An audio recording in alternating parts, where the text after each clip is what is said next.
بسم الله والصلاة والسلام على رسول الله. السلام عليكم متابعي قناة سوق عمر، وأسعد الله مساءكم.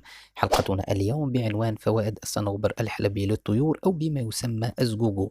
هذه الحبيبات التي تكون باللون الأسود غنية كثيرا بالفيتامينات، وأذكر منها فيتامين A، فيتامين B، فيتامين C، وفيتامين D، وفيتامين E. مع العلم أن هذه الحبوب تساعد الطيور في تجهيزهم للتزاوج، وخاصة طيور الحسون. كذلك تقوي مناعتهم وتساعد على تقوية عظامهم، مفيدة أيضا للإمساك.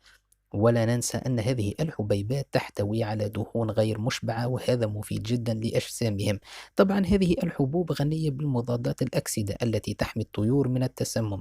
بذور الصنوبر الحلبي، أو بما يسمى الزجوجو، من أحب البذور لبعض الطيور، ومن بينها طيور الحسون التي تأكلها بشراهة. ولكن للأسف أصدقائي، هنالك الكثير من المربين يحرمون طيورهم من هذه الحبوب لجهلهم بفوائدها.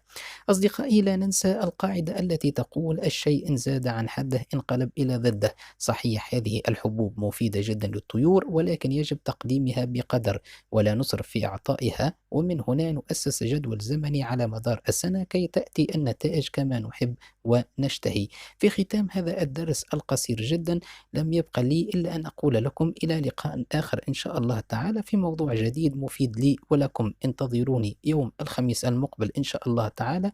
من هنا إلى ذاك الوقت أستودعكم الله الذي لا تضيع ودائعه، والسلام عليكم ورحمة الله تعالى وبركاته.